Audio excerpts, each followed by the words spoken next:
Alright, I'm here. Good morning, good evening, good afternoon, ladies and gentlemen.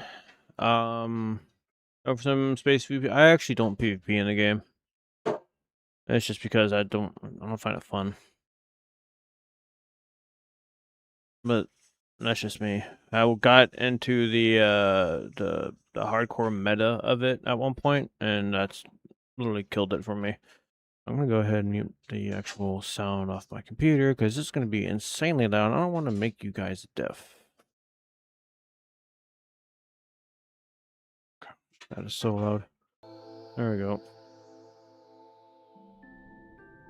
Alright, so since the new event is going to be coming out now at this point in a few days with that new bundle as well, I am going to be flying some Herald ships today. However, switch to beams.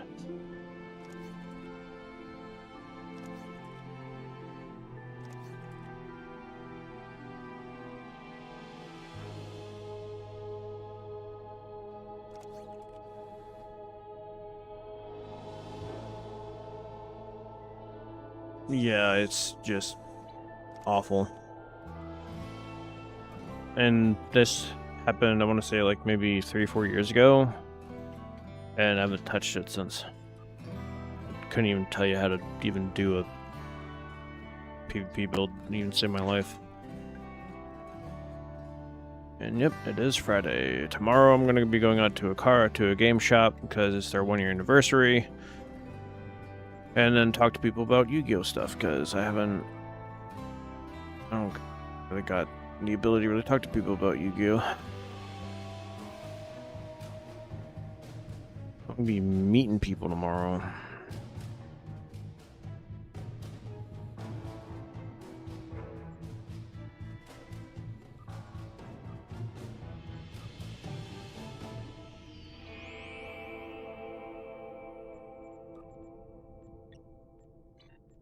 Let me guess, gold press platinum.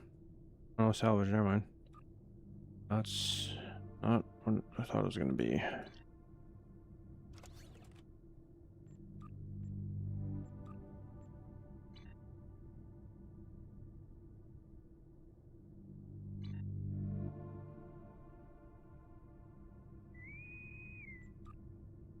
Don't blame ya, Red Will, Nerf, and Intel buff is what turned me off. Here to Mono build cookie cutter. Yeah, I mean, the reason why I stopped is because now everyone's flying the same ship. Everyone's flying the Hydra. Everyone's spamming the evade target lock intel ability, and that's pretty much it. And then you're just moving so fast that the game can't handle the speed that you're consistently keeping. Like it's not fun for me. The whole point of playing the game is to enjoy the visual aspect of it. When you're zooming around like that, you can't enjoy nothing. So I'm just like, yep, no, I'm good. So the only PvP that I will ever do is if people that don't know what they're doing comes together, because I don't know what I'm doing anymore, and I'm not going to go out of my way to purposely put something together to make myself have an edge. Like, I won't be flying the Hydra, I won't be flying the new Kelvin ship, because the new Kelvin ship is another Hydra. Won't be flying the Kelvin Connie 2, because that's also a Hydra. With it being Intel primary, pilot secondary, that's just, no. Fly whatever the heck I want, and have fun with it. I have a PvP video from, like, 10 years ago, where I'm flying the Lachi Intel Dreadnought using basic anti-proton. That was fun. That was back when PvP was fun, because there wasn't any, like, real meta. There wasn't any real, like, hey, you know, there's an actual build for it. It's just put whatever you got together and see how it works. And it was fun.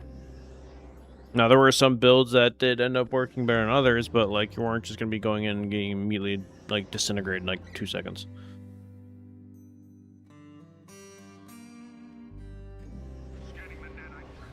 Yep, men or go home, exactly.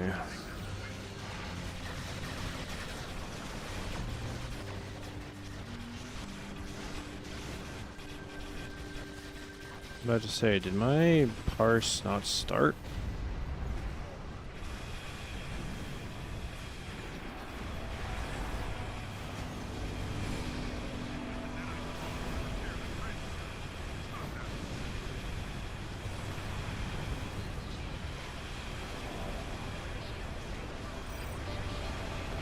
It was when T6 was still new. Like I said, I was running the Elachi Dreadnought. It was fun.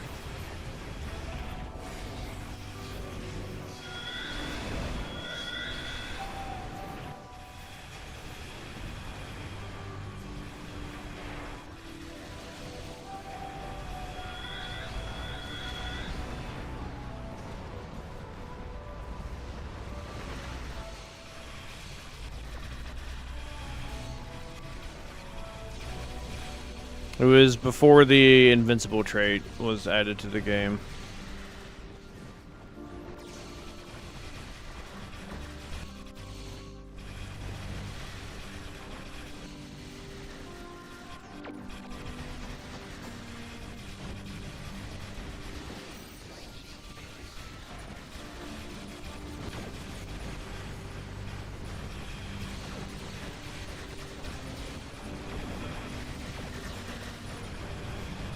I remember someone bringing the T5 Vesta into one of the matches at one point. Because the T5 Vestas back then had the ability to literally one-shot people because of their consoles. And it was funny to see. This was way before the T6 Vestas ever came out.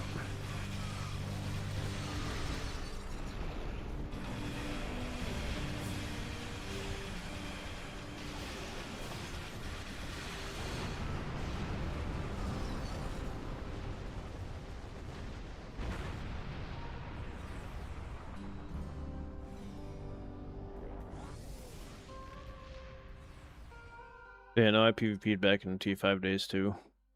I just didn't really start making any kind of videos for YouTube till much, much later. When I actually had a computer that could do it. And unfortunately, I didn't get a computer that could actually do it till T6 actually already came out.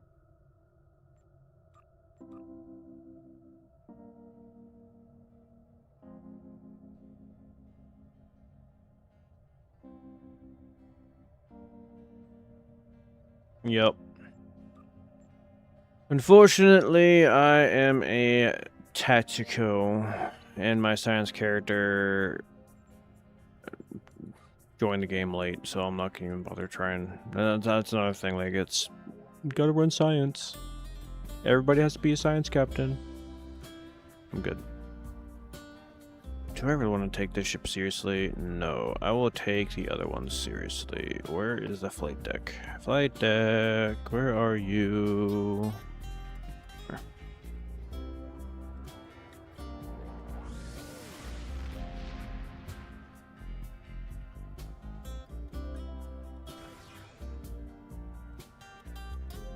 Alright.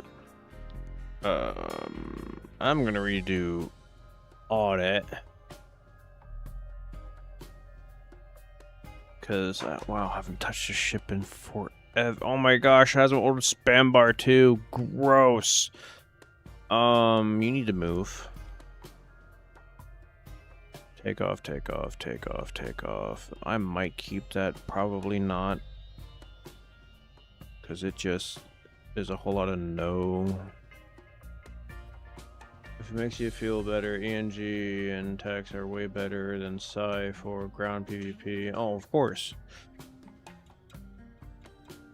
Tactical is like the best when you want to do like a assassination style like builds where you're running around with like a melee weapon. But engineers are just like, good luck getting to me. But then again, ground has never been balanced for PvP since the game's launch. Which is insane to think about.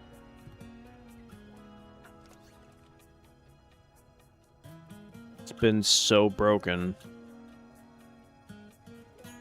I don't even know deeper I'm on this ship, but what is wrong with me?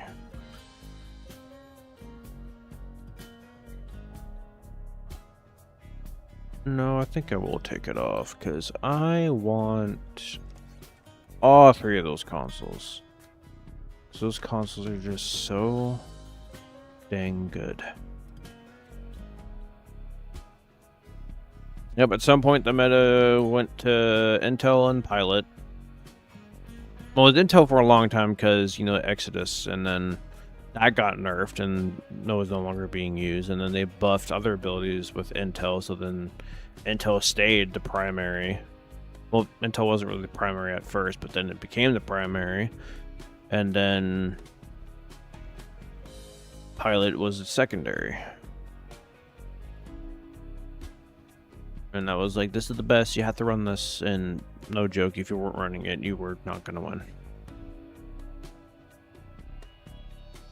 Yeah, I stepped away from the PvP limelight a long time ago, and I will probably never go back. And that's just because it's not fun. Alright, you can go there. Am I missing something? Maybe. Whatever. You stay.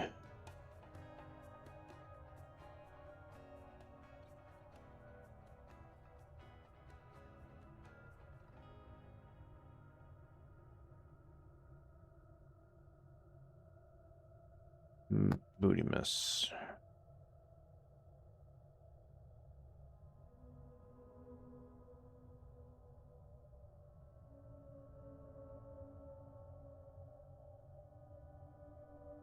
I haven't updated this in so long. Oh my goodness.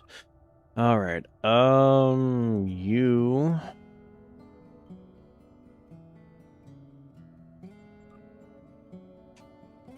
Do I want that one or do I want the other one? Oh wait, yeah, you can go. Captain, oh Capitan. Like, I would like to do PvP. Just with, like, you know, like I said, with people that don't know what they're doing, just like I don't know what I'm doing, because it's more fun that way, where you just put together with whatever that you have without chasing any kind of meta. I don't even chase meta in PvE, yet it still works. Yeah, shuttle is fun.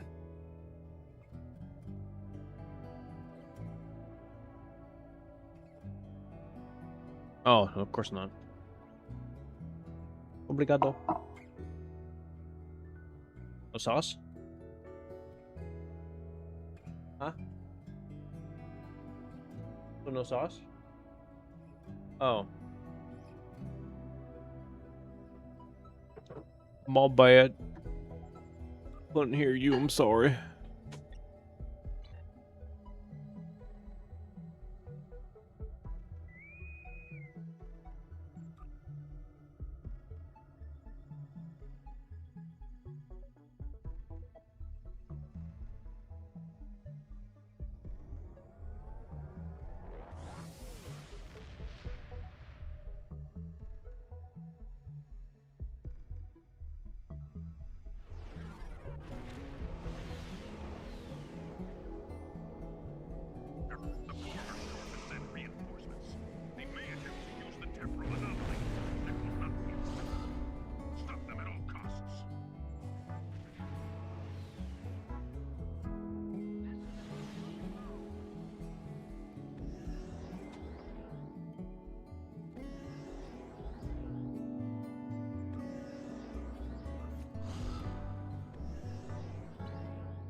Use it all.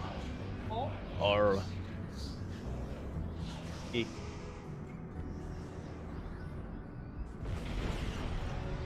be delicious.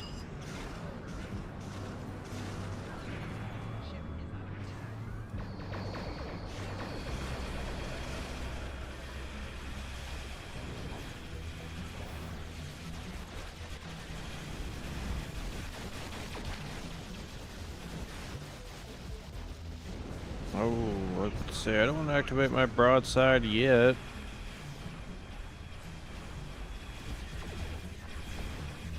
There we go.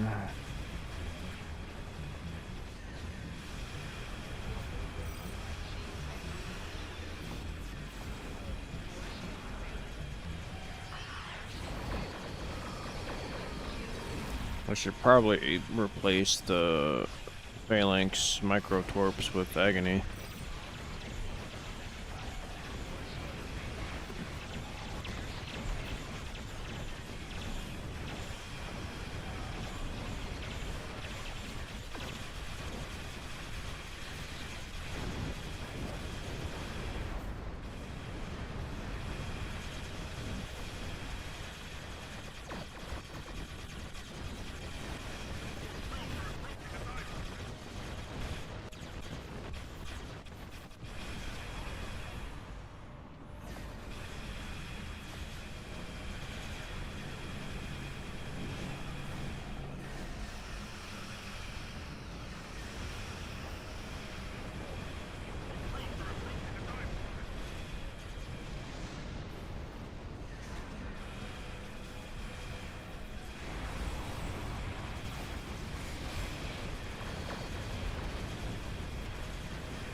I'm honestly am a little curious to see how my frigates do in this run. I'm not expecting much because, you know, no one cares about frigates anymore and they haven't been touched in ever.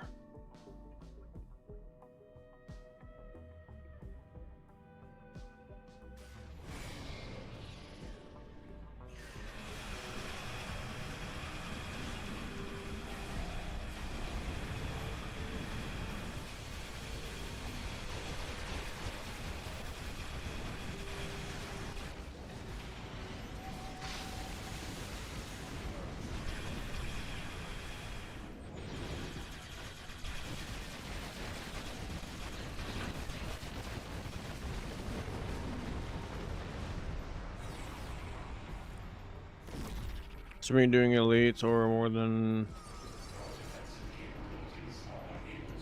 Oh, right now I'm sitting at 778k DPS. And I only ever run elite TFOs.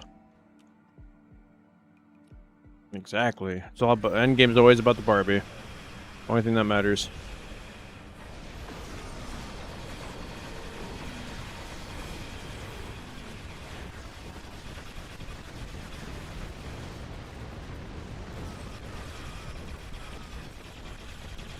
Gosh, they spawn in and are already about dead.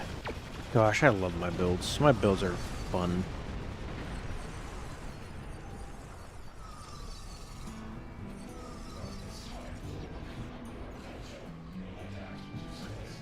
Go figure. As soon as I start going towards...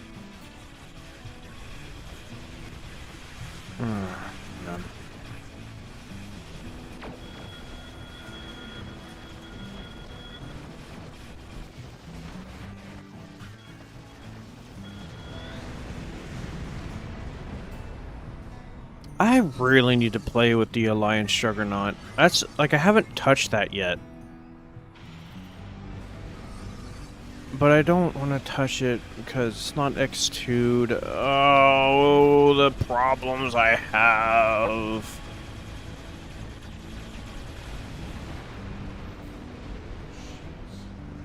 Oh, good, he's closer, which means I can actually start hitting him now.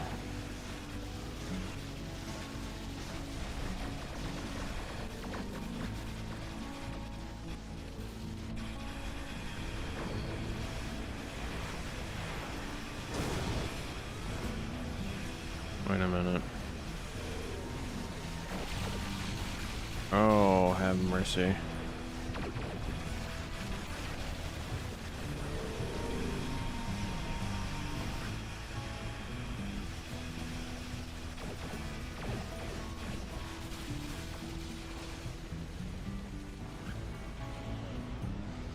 Exactly, and that's what's more damage ever done. Very nice, man.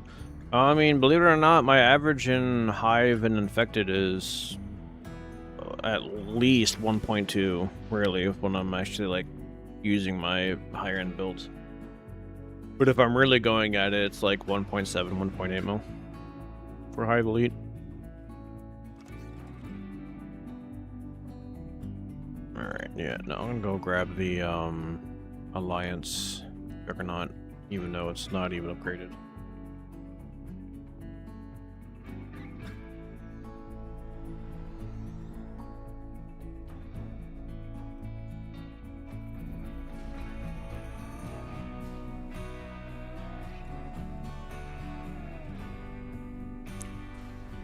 Broken to mill DPS using a build that doesn't use unconventional systems or even any universal consoles that are like that.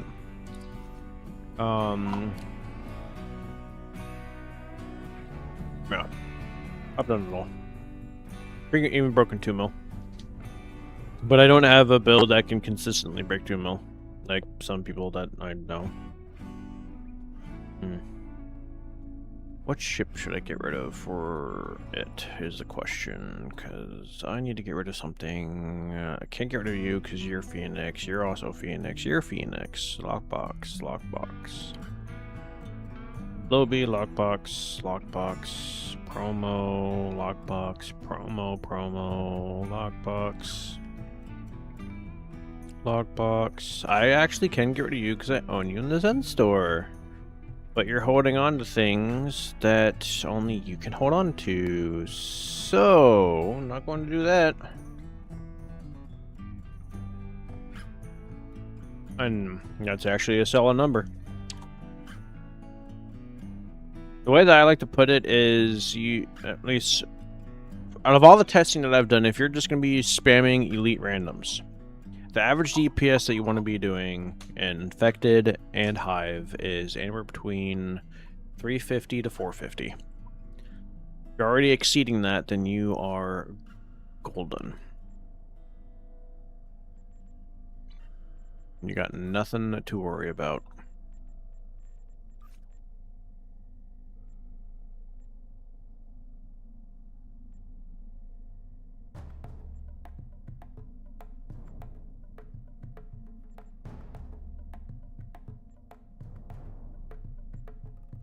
And then people won't complain about you for being like a leech, because there are people out there that are known for leeching TFOs just so they can get the elite rewards. It's a thing. Oh dear, I don't want to get rid of any of the new ones yet, because I'm not done playing with them. You're a fleet, so I can't get rid of you.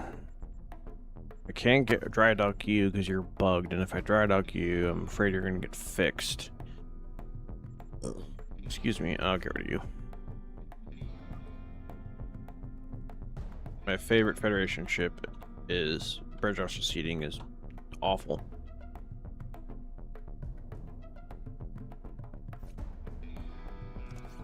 Alright. Sort assets. No, not assets. Event tab. Reclaim. Alliance Jug. Which is not upgraded. Which I'll be able to upgrade it in the morning. At least to X. Oh boy, here we go.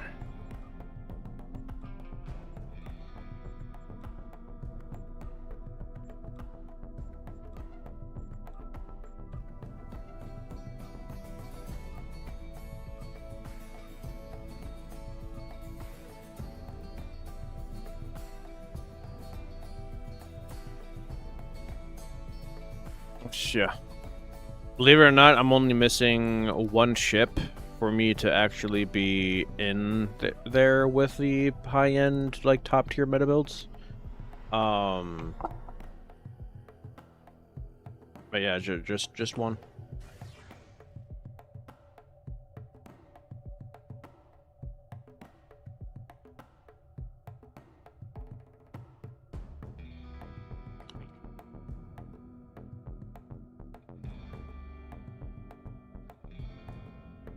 And it's the brain y'all thought. Once I get that, then my DPS is going to skyrocket just from that one trait and console alone, which is ridiculous.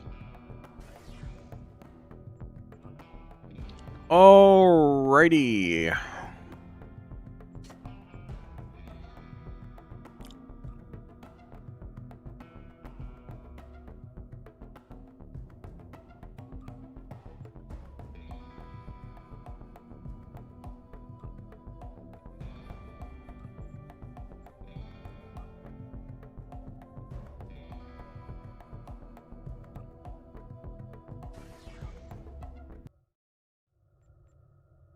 Temporal. Oh, that's right.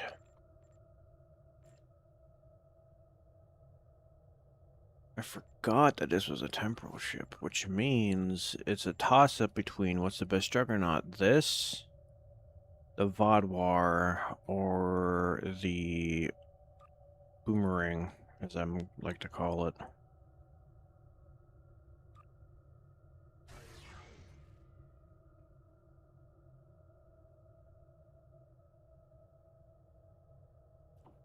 One, two, three, four, five, six, seven. Easily make it 8.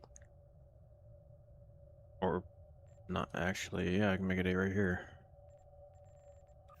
Skills, Miracle Worker, All Pointer Flood, and keep my sight. Perfect. Perfect. Alright. Now, this is where the building is gonna come into play. Standard drivetrain. Okay. I can worry about the weapons. Not yet, anyway. So, yeah. Give me those two there. Okay. Okay.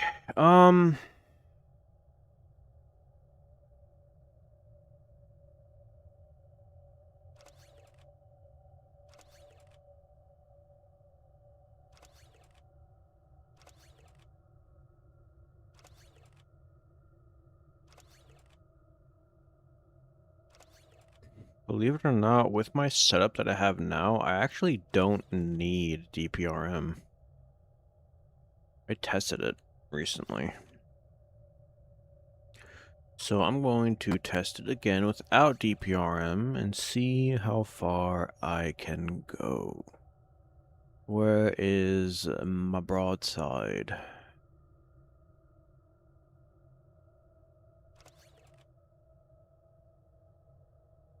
I want to go with that? Yeah, why not? Alright. It's also crazy to think how far you can go with just Zen invent ships nowadays. Before, you couldn't go that far.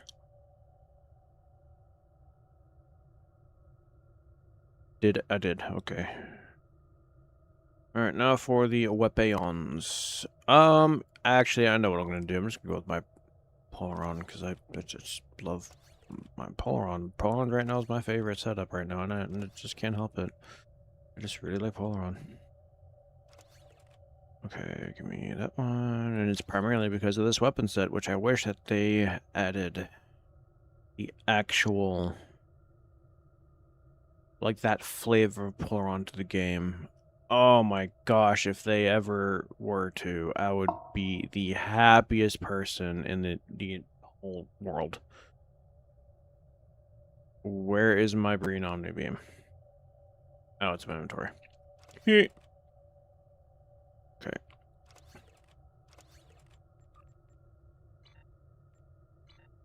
Alright.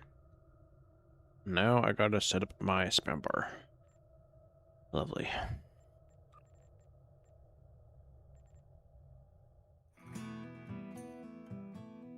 All I did was hit next and you stopped playing?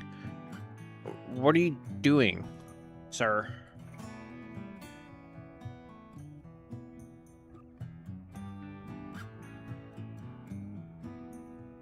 Let's see. E, there we go. I got a little bit more extra survivability there. Now, this is where I actually kind of like that setup, but I should be able to actually just keep this on, because that's, yeah. Yeah, I think I will just keep it this way, honestly.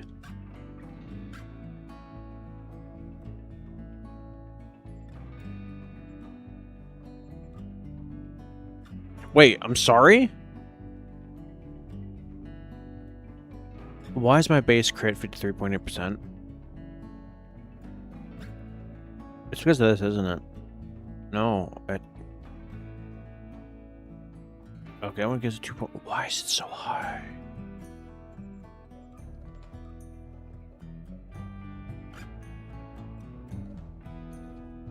I mean, it could maybe be because of that. I could switch that to the Watcher. Technically. That is too high, game, for me. Anyway. I would probably do a solo,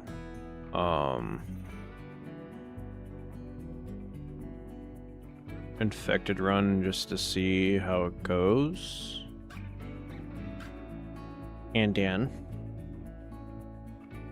I will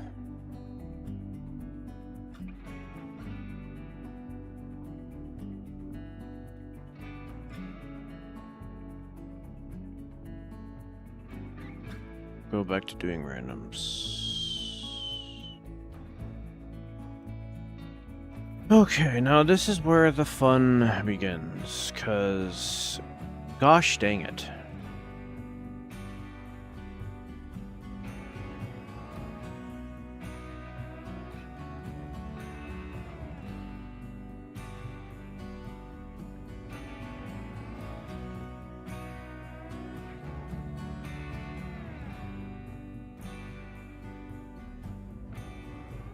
Move all you over here, cause yeah.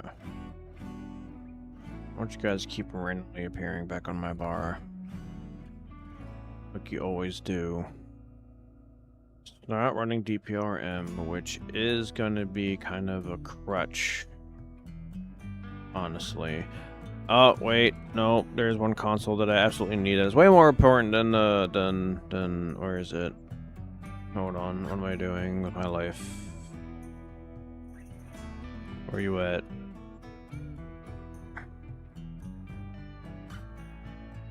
Yeah, that is way more important than that.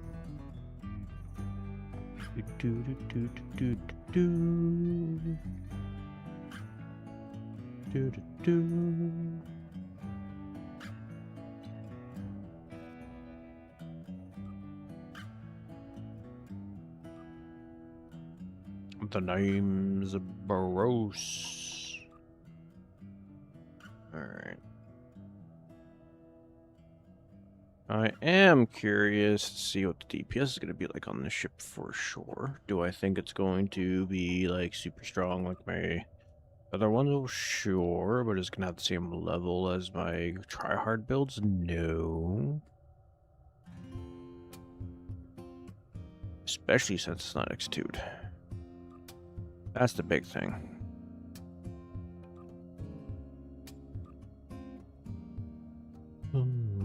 Sun.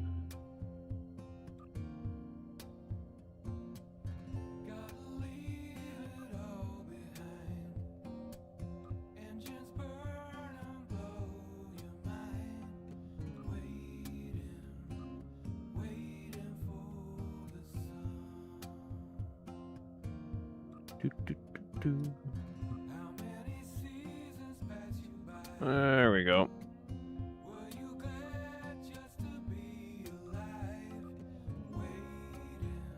And I'm not running redirecting rays, so this is going to be interesting. All right. Infected.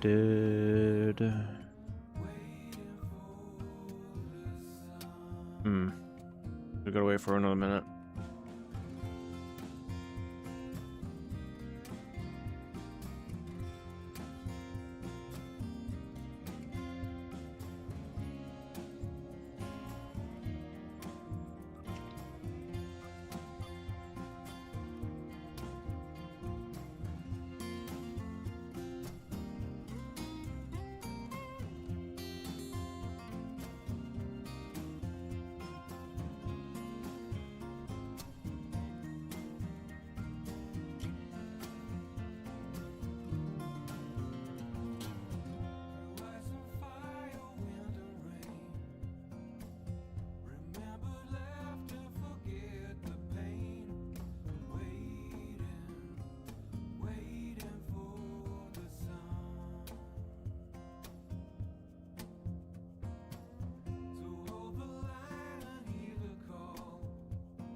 stepped away for a minute to go bug me wife.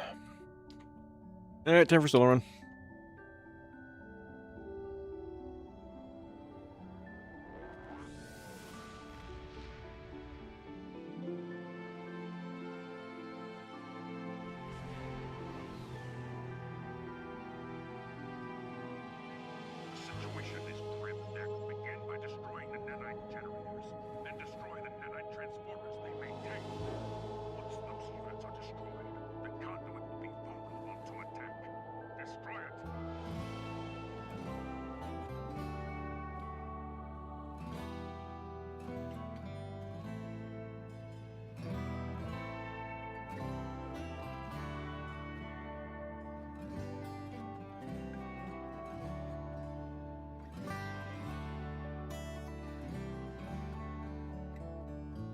Hello, Hellhound. Currently testing this thing, like, legitimately for the first time.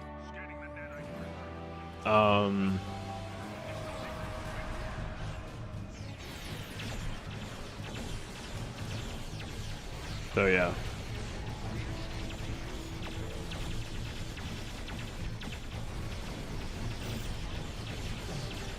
It is not X2, to keep in mind. Not even X1.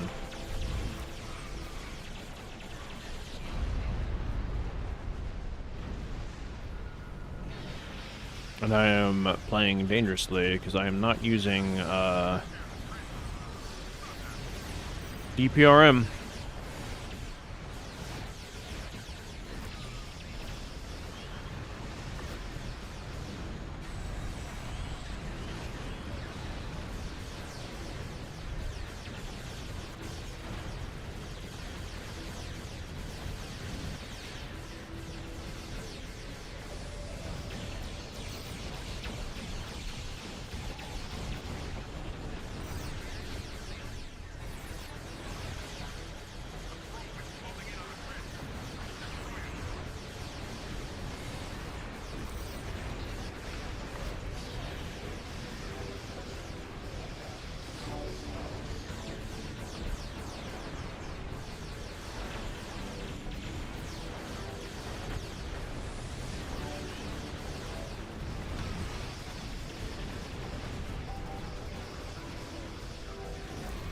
Well, it's honestly a toss-up between this and the Alliance Galaxy.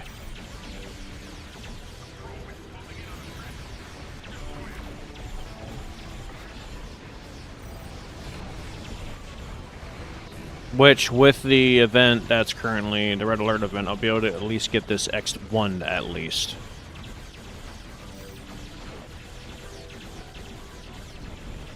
I'm about to die. Or not.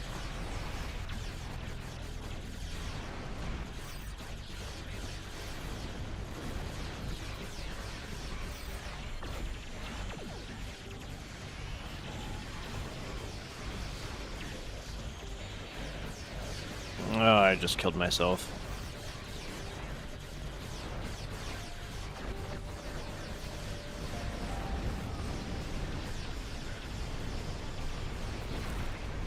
Wait, I need to be facing that way because that Transformer's still alive.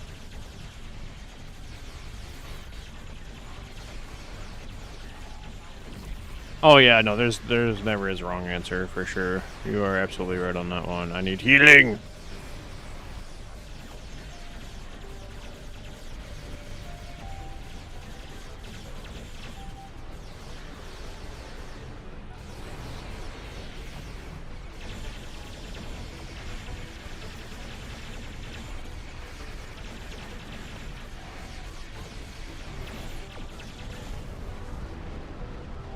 $1.3.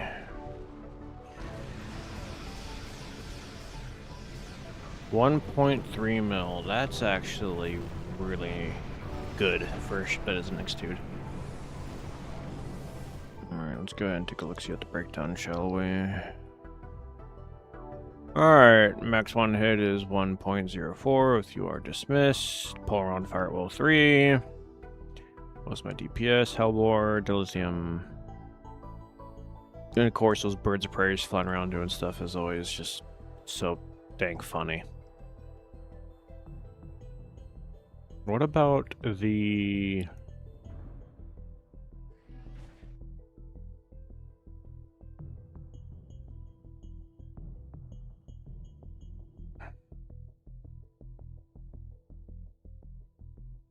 Polaron array? What is that?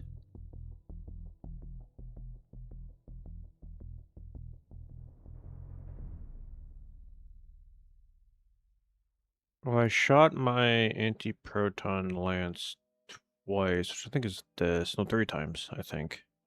3 times. And that's like nothing. Okay. Not bad. Yeah. No, this ship is fun. But anywho. I need to change something on this thing, because gross. Wait, what do you look like? Okay, it doesn't really add much shine to it. No surprise there. What about the other Kelvin? Eh. I love this vanity shield. It always gives ships like a TOS feel to it. I don't know why. That's just me.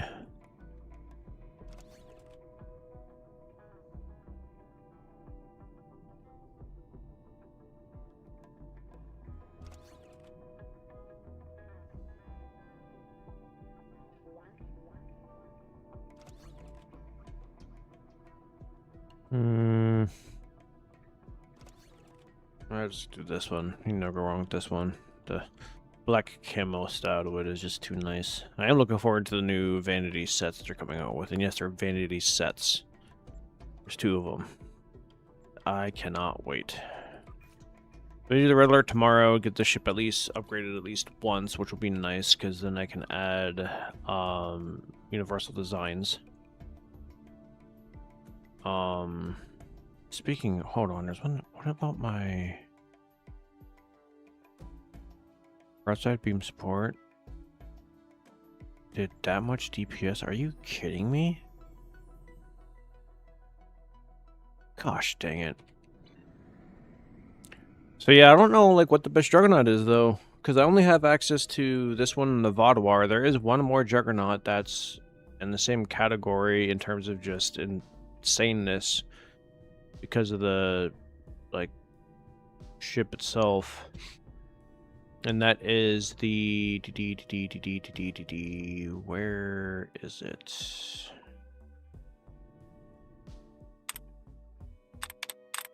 Gotta find it. No, it's not that one. Not the Shrike. Is it this one? Yeah, this one. The Boomerang. And the reason why I'm saying I don't know which one is the best, because this one is also Miracle Worker Intel, just like the Vaudoir Juggernaut. And it's 5.3. I have no idea what this thing's lance is like. This is a ship that is on my list to acquire at some point, and I think I know what character I'm going to be putting it on. Not going to be my main. Going to be my alt character that I had the restrictions on, that I removed the restrictions from after doing a million DPS, not using any lockbox ships, traits, consoles, whatever. There's most likely not really a best, more like best at what or in what way, right? And it has the same setup too. Oh, Hellhound, check this out. My base crit chance is 53.8. I don't know why, but I also did a thing the other day where I was just messing around doing a mission, because I'm planning on doing a video on the Breen Polaron by themselves. Where are these pictures that I posted? Oh, I went too far. That's why. Okay, wait. Where's the first one? Oh, here it is. So I was just messing around, right? Getting the Breen, not the Breen, the Dominion. Sorry, it was Dominion Polaron. While I was fighting, this happened, and then I did it again. Here, and then I took it an even step further, and did it here. And just to let you guys know, for those who are watching, for those that are curious, this right here, this crit chance and accuracy is 150% useless and pointless. The reason being, for those that don't know, accuracy, once this hits a certain point, starts bleeding into critical chance. Same thing with critical chance. Critical chance starts bleeding into accuracy.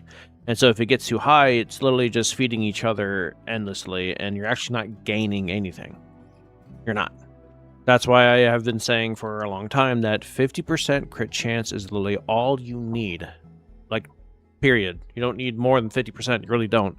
Other people say, I need like 60, 70, 80. You don't. 80 is literally all you need.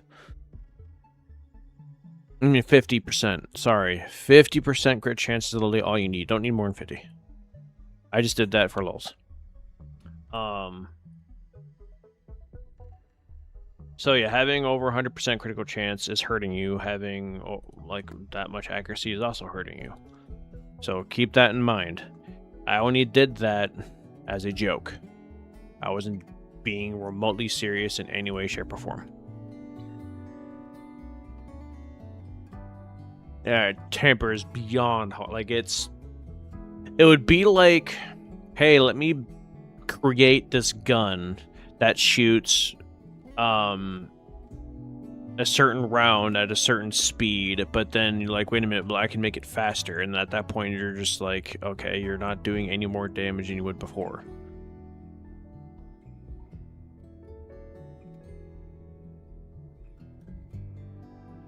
Yeah, 100% is pointless.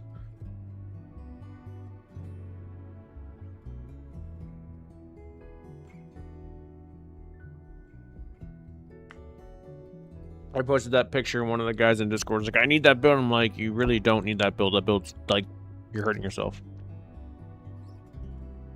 Right.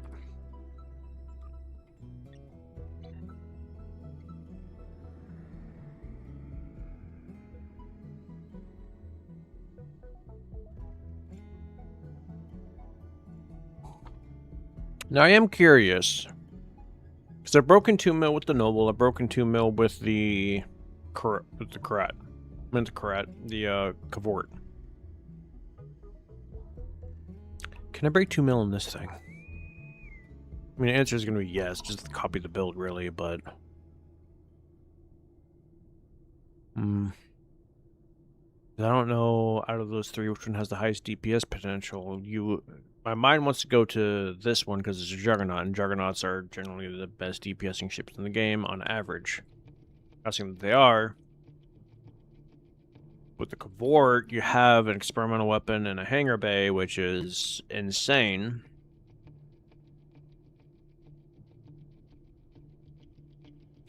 I would have to do some testing.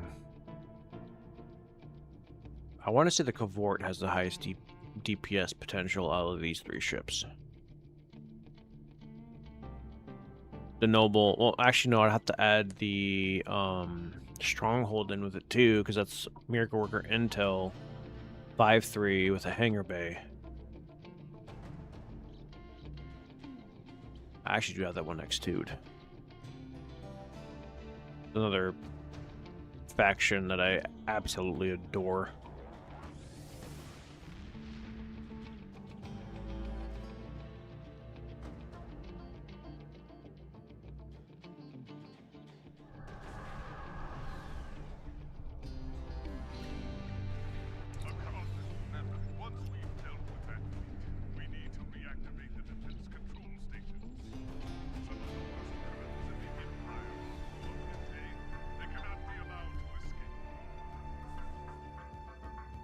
Like that same guy who said he needs that build. I'm like, I literally gave him a build with stuff that he has, and he can easily break 1,000,000.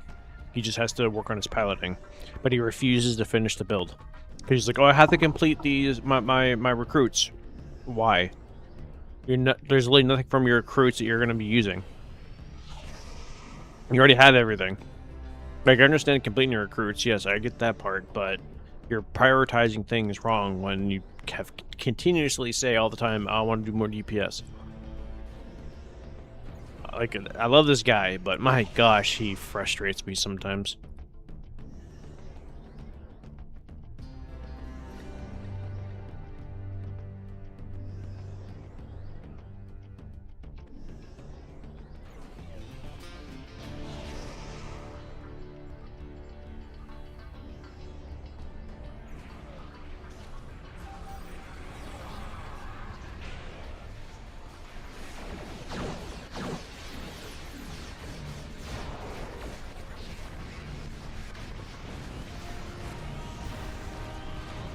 Like, look at that. Not.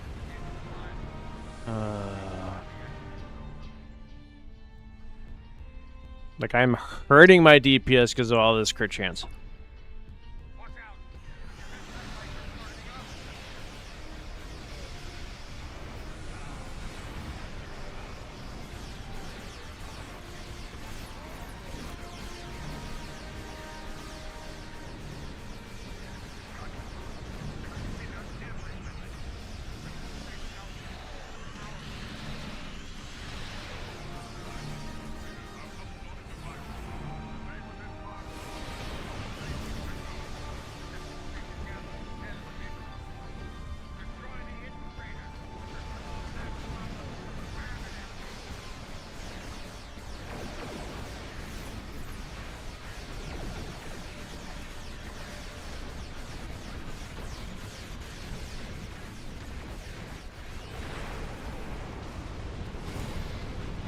Really, nobody went to beta.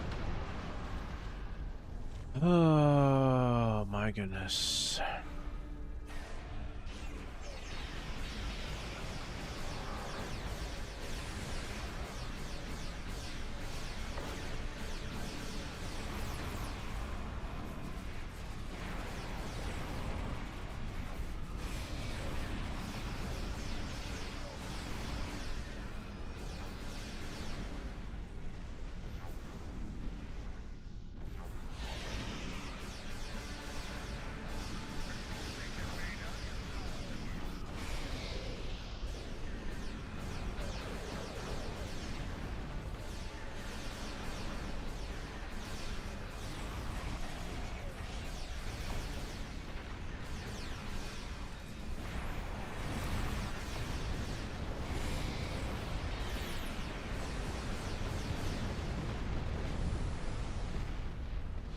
Well, I can tell you right now that there are 2 people in this TFO that should not be here.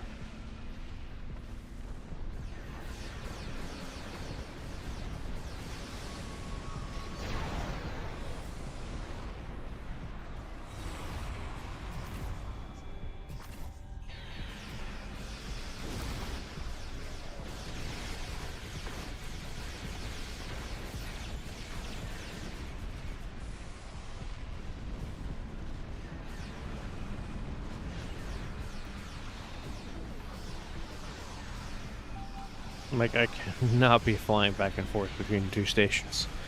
I am not built for speed right now at the moment.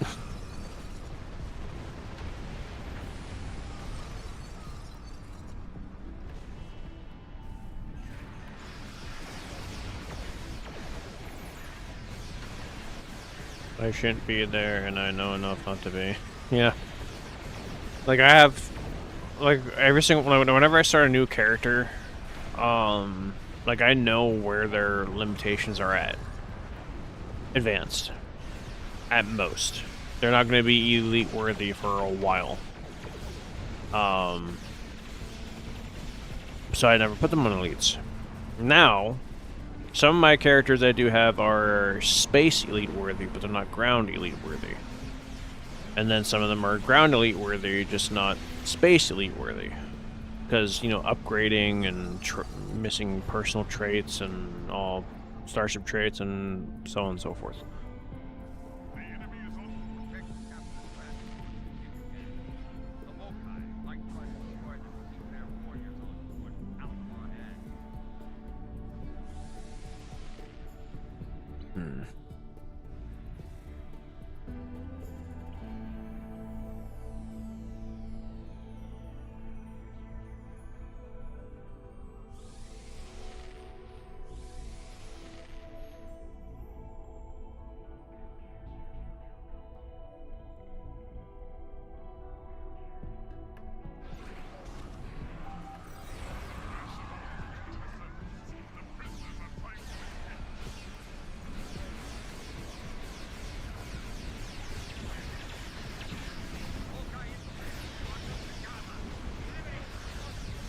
You do not have the DPS for this role, sir.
My birds of prey are flying around killing things.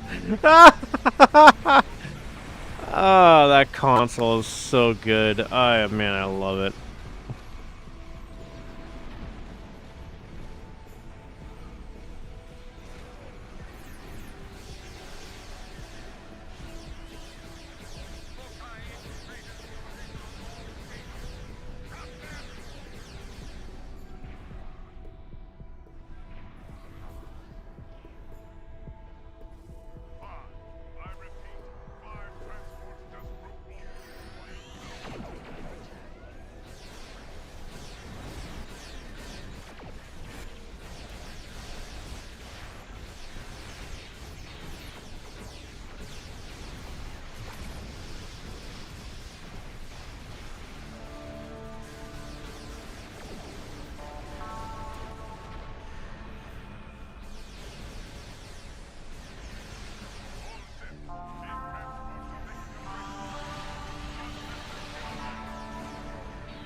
I'm hitting all the wrong buttons.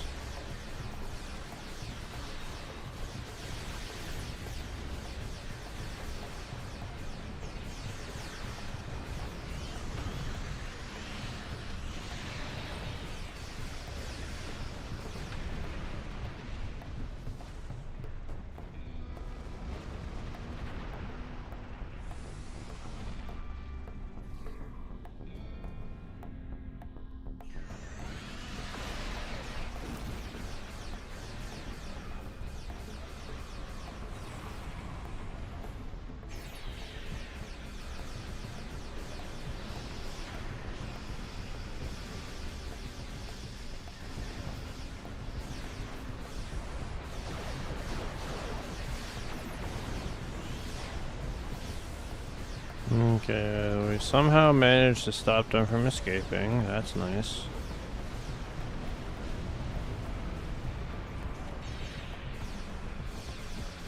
And I'm gonna try and retake this again.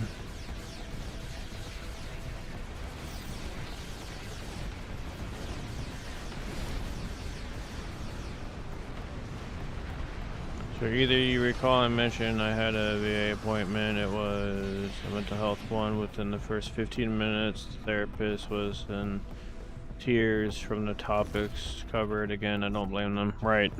No, I'm right there with you.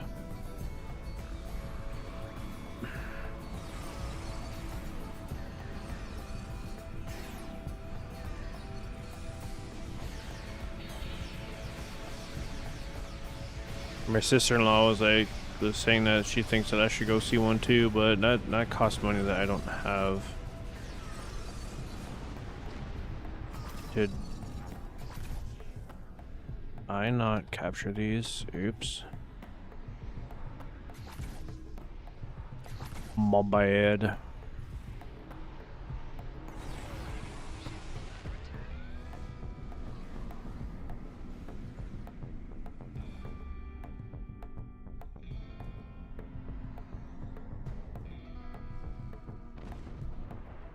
Like, it's weird that I can sit here and talk about how I am very, like, well aware and very conscious of where I'm at mentally, and it is not a good, I'm not in a good spot, not even a little bit. I'm in a horrendous position, and I know for a fact I'm in a horrendous position. I'm very well aware of how bad it is, and it's weird that I can sit here and, like, put the words how bad it is, because then it's like at the same time, you know, me sitting there talking about how bad it is, it's like, oh, are you sure you're actually that bad? Oh no, I am very bad. It's so weird. I was talking to a coworker about this the other day.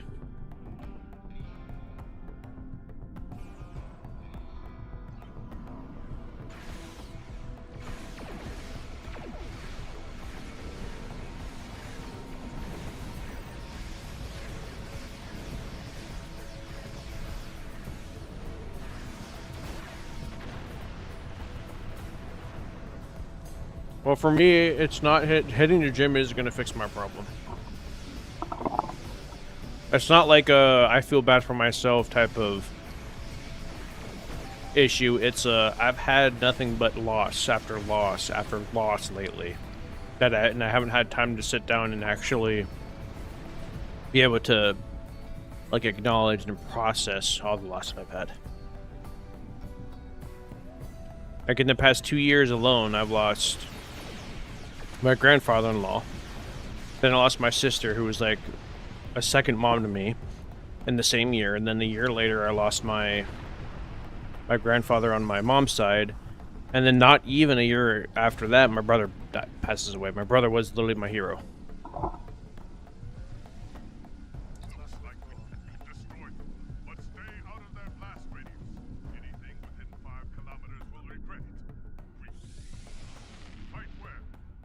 My brother was an ex-Army Ranger, former police officer, who was literally the best at what he does, and he was insanely good at de-escalation. He pretty much never had to use this. He actually never had to discharge his firearm, not one time while in service for 10 years. I don't exactly have the luxury of hitting the gym anymore. Disabled, combat vet, yeah. And there's also that. Like, fortunately for me, I do have the ability to go hit the gym. It's just need to actually get my schedule in order to have the time to go do it. Especially since I want to go to Ren Fair and I want to wear a bunch of medieval armor.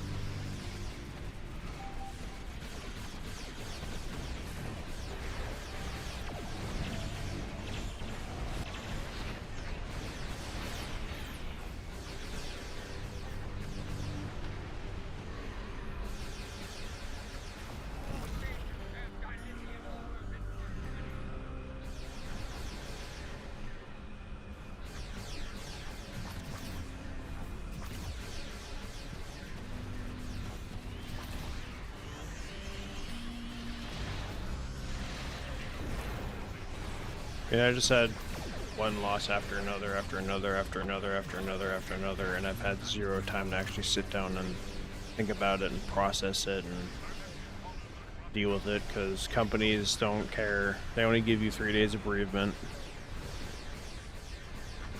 And they expect you to be back at work like nothing ever happened.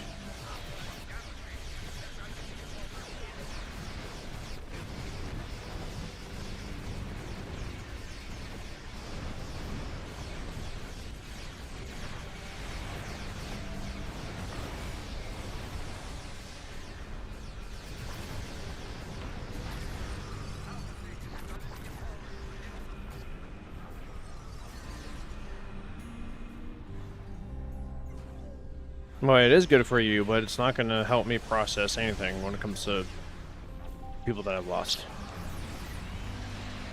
There's nothing that I can do to help me process that. Nothing at all. Besides time. Because, like, besides that, like, I'm good. I'm solid. And, like, I have nothing to worry about.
Yeah, it's rough.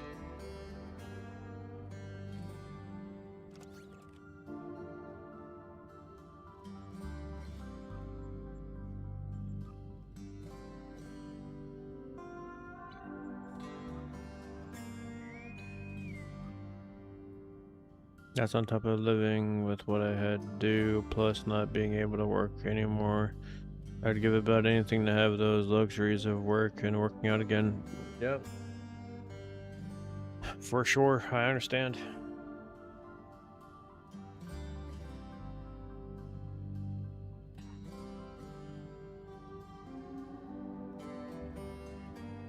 But that's what you got me for, Hellhound. My random nonsense can cheer you up.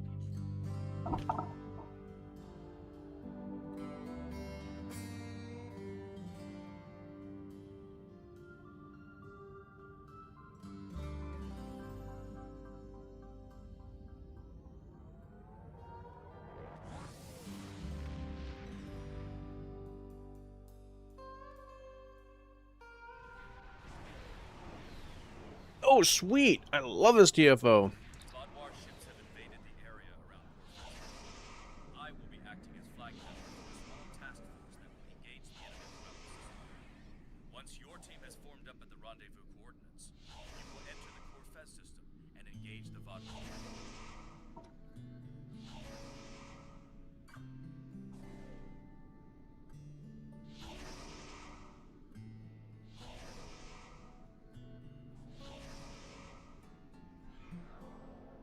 I love Battle for Corfez.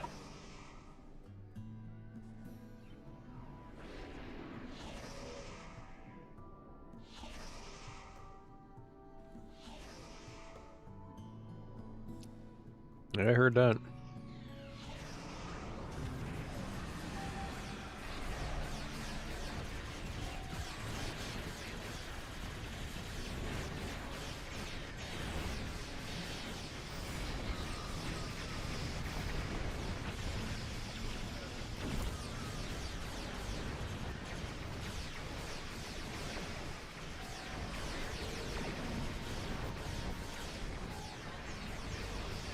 Let's get sub nuked.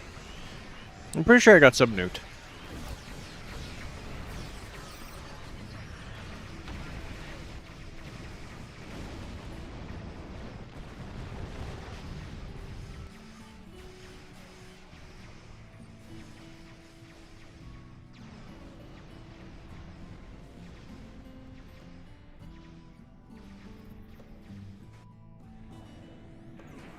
Yep, no, we definitely were not. Even though that we have traits that we would like to be alone, we're not meant to be alone. Human species is a social. We're social. We're meant to be with people. We're meant to socialize. We're meant to go out and, you know, do things. I mean, heck, um, we're also meant to, like, you know, do stuff. And just sitting around, like, it's not good. That's why I can't work remotely anymore. Like, I have to be out. I have to do stuff. Even though that I don't like being around people that much, I gotta have that, some kind of human interaction. Gotta be physically active in some way, shape, or form. Cannot do it. I did the whole, like, solidarity life and working from home and whatnot. Nope. We are not meant to be doing that.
Go, go! It blew up. Don't you give me that.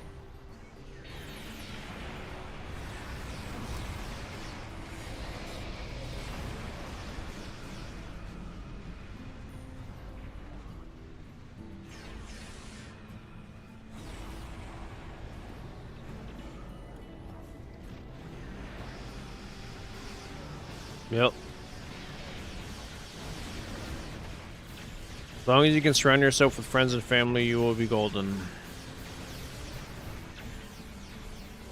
People that you love and people that love you.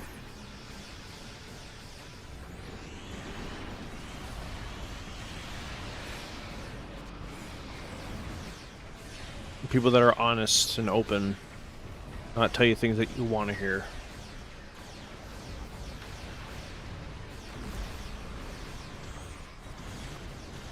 I am literally being stuck.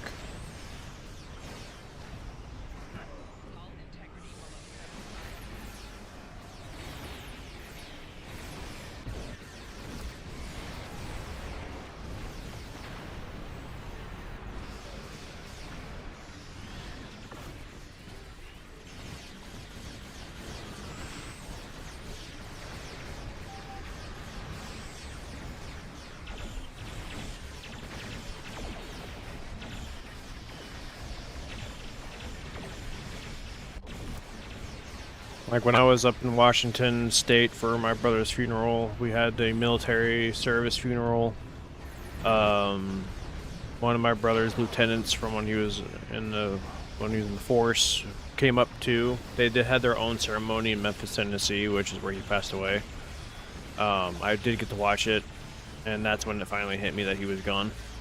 Was them calling his badge number on the radio and just him not responding. That's when it finally hit, and I lost it. I was at work too, so I was just like, all right, I need to go find a spot to hide. But yeah, just being with my eldest brother and his whole side of the family, so like his wife, his kids, his mom, his sister, you know, all of them, like it was awesome to have, awesome to experience, because like I was even able to meet some of my brother's like army buddies that never thought I'd be able to meet. And they were awesome dudes. The fact that we were able to like share that moment, remembering how awesome my brother was and like everything that he did was great. And it will never happen again. That group of people being in the same area, it will never happen again. That's like a one in a lifetime like thing. But yeah, just being around people that love you, people that know you, that can understand and relate, and that will tell you things that you want to hear. I mean, tell you things that you need to hear, not what you want to hear, because what you want to hear is not what you need to hear. Go. Dang it.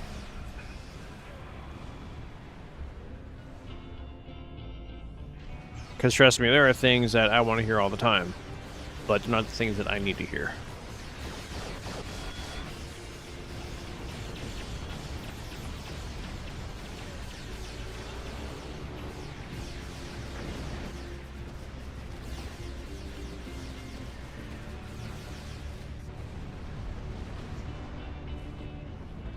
Like, I want to wake up one day and see my YouTube channel go from like 200 subscribers to 1 million overnight, and then just me start making the YouTube money, but no.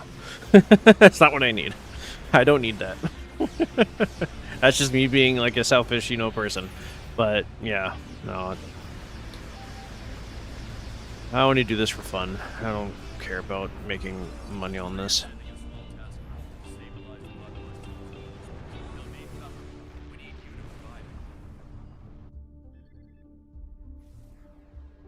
I also don't think one has to be a vet to have their own. You are also correct.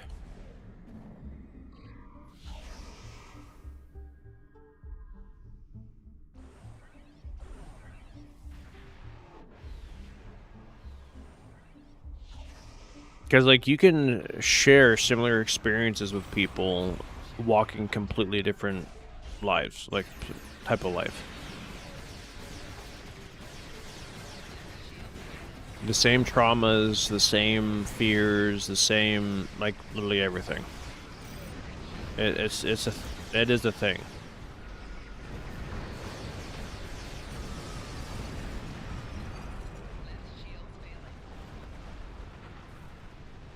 You with that many subs with the with that many views, the money you are indeed correct. The reason why a lot of these other content creators were, one, they started at the perfect time, and then the ones that are making it later just end up running with the right people. Since I'm a solo person playing a game that no one cares about, I'm never going to get that big. But then again, I don't want to get that big. I don't want to be YouTube famous, because I don't want to have to walk down the street and people be like, oh my gosh, it's you! Which, it's fine. Like, I'm not going to tell them to go away. No, I'm going to be the same way I am right now. I'm going to be how I am in person.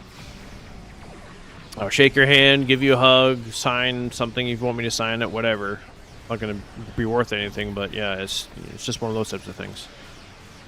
If it happens, it happens. If it don't, it don't. It's all part of God's plan anyway.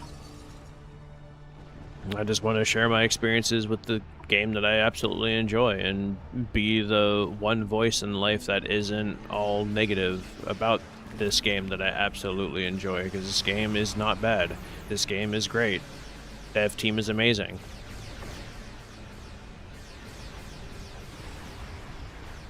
So yeah, I'm going to continue to be that voice. The one positive voice through all the negativity.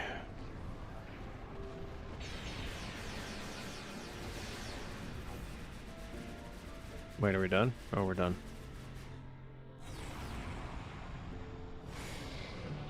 Thankfully, with what I do for other channel, my face doesn't show up in the videos other than a couple of times so far. Yep. Now, I've shared my face. That doesn't bug me none.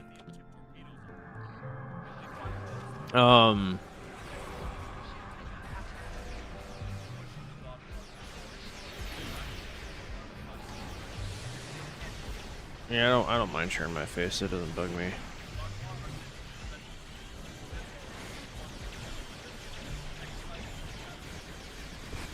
I won't do it all the time, but yeah, I still do it from time to time. And you guys have to deal with my ugly mug.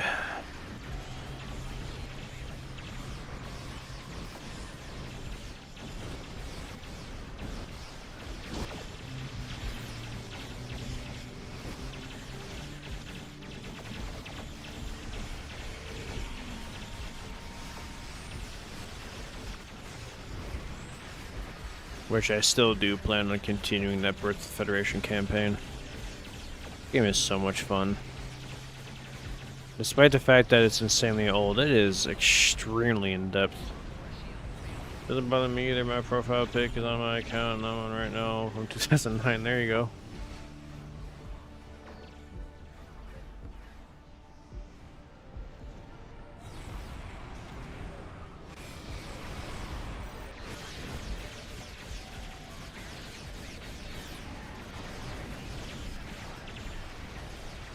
I mean, heck, my face is my YouTube channel's icon.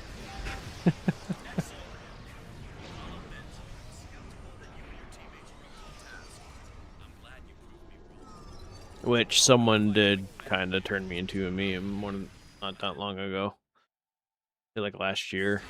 They took the God Emperor of Man from Warhammer 40k and then slapped my face on him. He was like, "You look like him, just with longer hair and a beard." I'm like, okay. I don't have the same bone structure. He's like, "No, you kind of do." I'm like, "Oh, okay."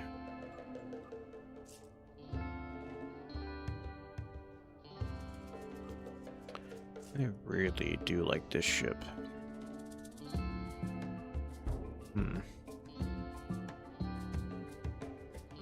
It was a pic taken by Public Affairs while deployed to Afghanistan during a live fight. I'm over there on the 50, returning fire and looking at the photographer like, "Bro, you're about to..." Oh man, that picture just sounds amazing. Sounds like you got a jacked bro if you want to get God Emperor status. I mean, I'll show you the picture. See if I can find it.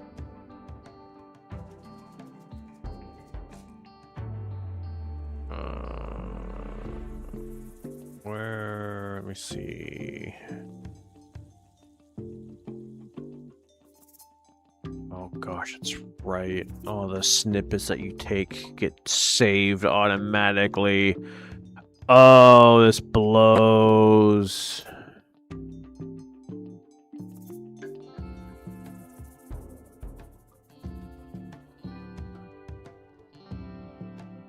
I guess I could do this. Here's one. I don't know if you can really tell.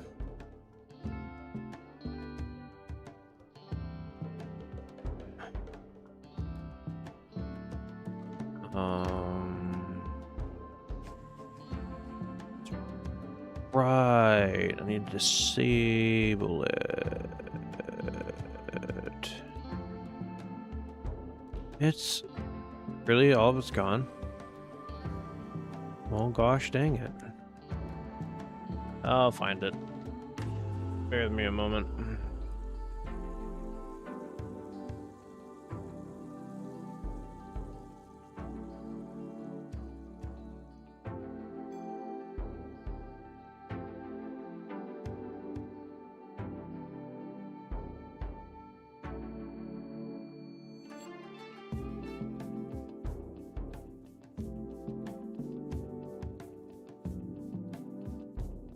Save photo. Save photo. Open up Discord. Go over to... yeah.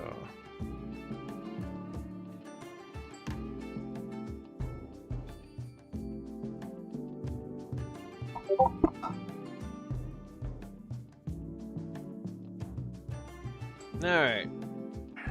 There you go.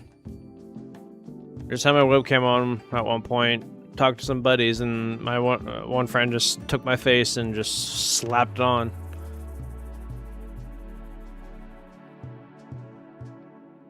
Thing is, he literally took these two screenshots at the same, like, one after another. And it's just because of how big my thing is, I literally have to turn my entire head just to look at one of my monitors. So yeah, I've been immortalized.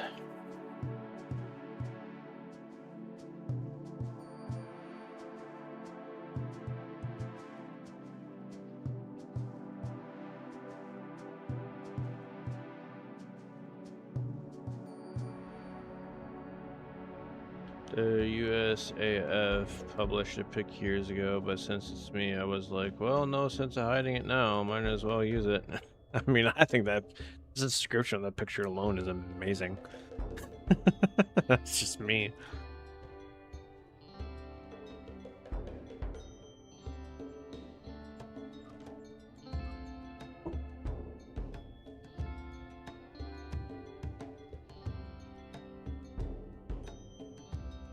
I thought it did X2 this, so I guess not.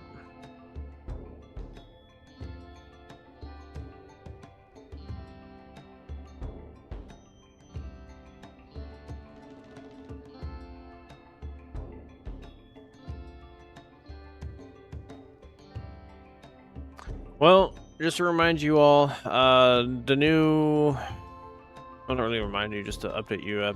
One of the video that I just uploaded earlier today about that new Herald bundle that's coming out. Apparently, you will get to choose which weapons that you get from the boxes instead of it just being random. The way that I described it was like how it is from the lockbox, where when you open up a lockbox weapon box, it's random from whatever type that you choose. Like if you choose beams, it'd be random from dual beam, single beam to omni, if there is an omni, and then for cannons, it's random from single cannon, dual heavy, and turret, and wide arc if it has a wide arc, which I think they all do. So apparently, you get to choose which ones that you want to get. Apparently.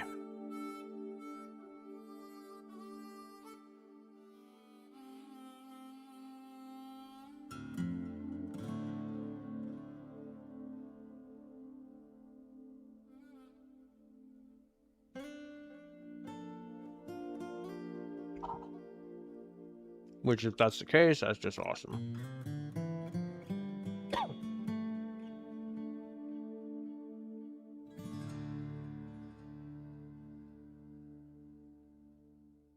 I need to set an alarm.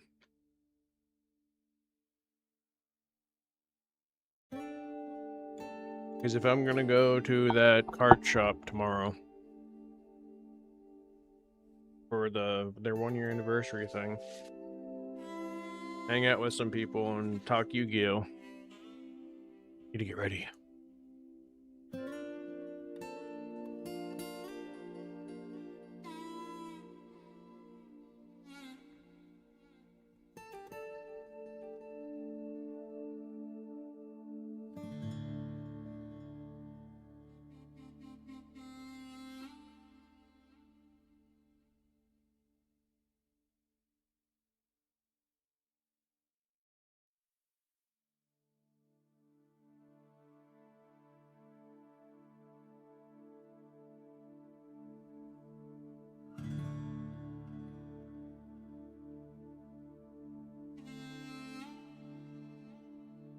Sorry about that. Step away for a quick minute, because stuff. Now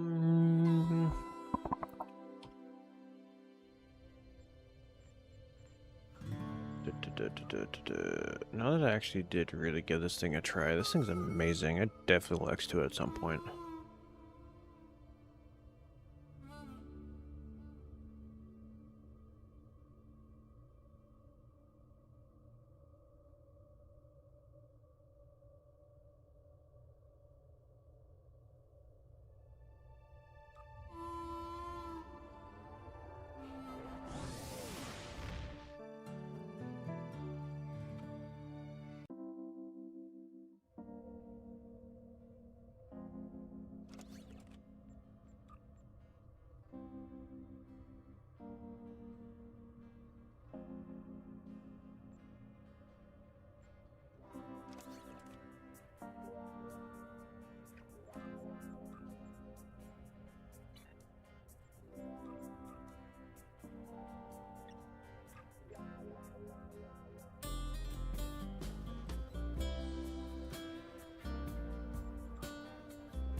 I keep forgetting that World of Warship's doing their Star Trek thing again. Which I only have one of those things, which is the Borg, because Borg. Did you use the couple of upgrade things that you already? Yes, I did. I X2'd the Legendary Sovereign.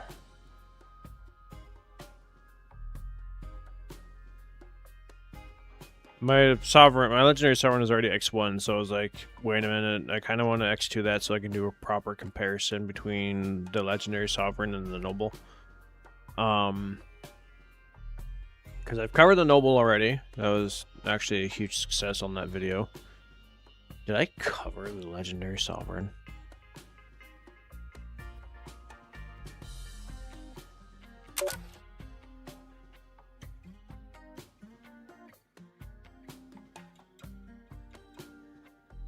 I don't think I ever covered the Legendary Sovereign.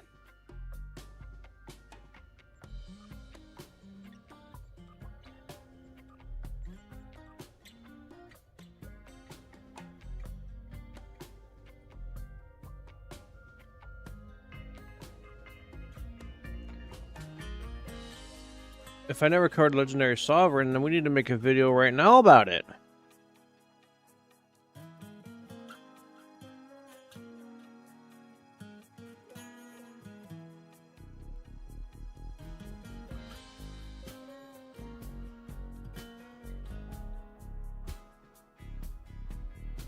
I'm currently looking. It's funny that my Lion Struck video only got 47 views, but the Noble has almost 800 now at this point. That is hilarious.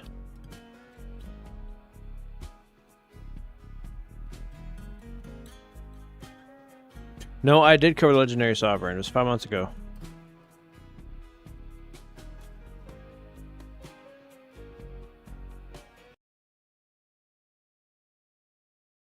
Good morning, good evening, good afternoon, ladies and gentlemen.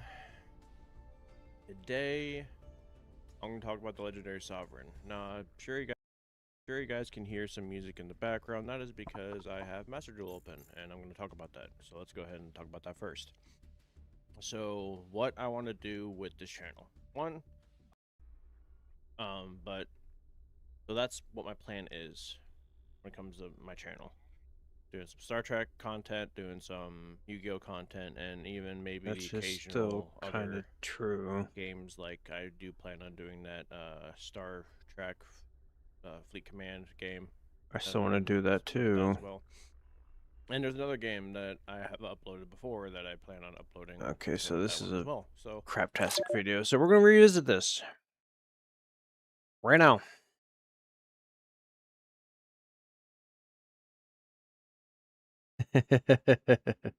Legendary.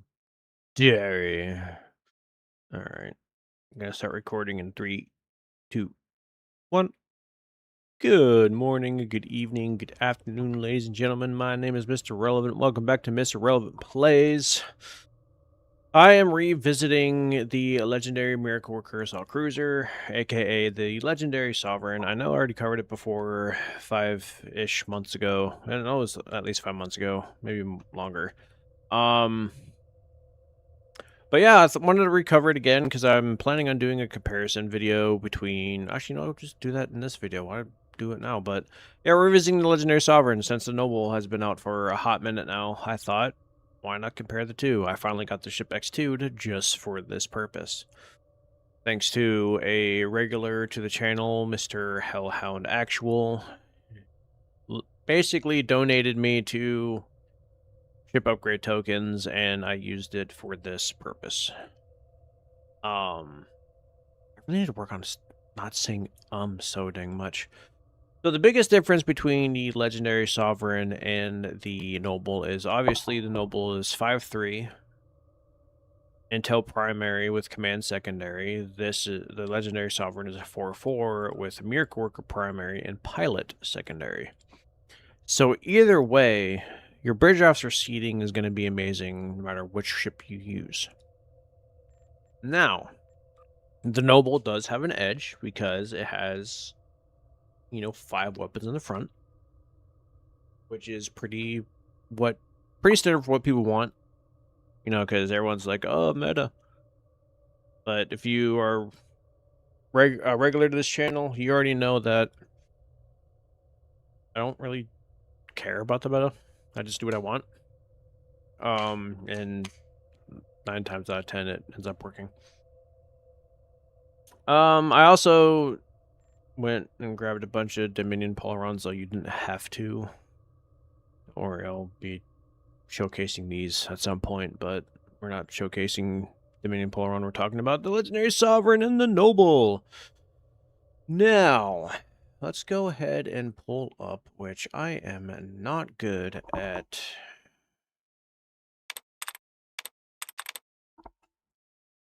Apparently, I don't know how to spell assault. You know, it's right there in my face. So Legendary Sovereign, Miracle Worker, and then the Noble. There it is. Go ahead and pull this over here, pull this over here. Boom, boom. Zoom in. Alrighty, now we can sit here and do a perfect side by side. Let me go ahead and turn this off because this is just in the way. Alrighty, so let's go ahead and look at the base stats on both ships. Since I do own both ships, I will happily sit here and talk about both ships like this for now, and then go back in the game and really go over everything involving what I have done with both ships. It's been a hot minute since I really done anything with the Legendary Sovereign versus the Noble. The Noble, like I stated before multiple times, I have broken 2 mil DPS with the Noble. Sovereign, I kind of stopped saying Ugh. The Legendary Sovereign, like I said, I just recently X2'd this, so I haven't really gone into a lot for this thing yet, but soon. Very soon, actually. I'm planning on going hard on this thing, just because I absolutely love the Sovereign. I'm a sucker for the movies that involve it.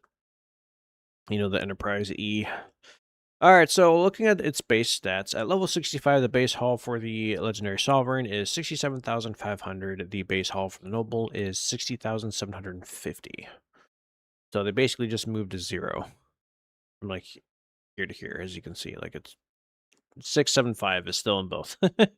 The hull modifier for the Legendary Sovereign is 1.5. The hull modifier for the Noble is 1.35. So the hull modifier for the Sovereign is way higher, so the tankiness / survivabilityness is better on the Legendary Sovereign than it is for the Noble. However, it's literally irrelevant. You can literally tank with the shuttle if you really wanted to.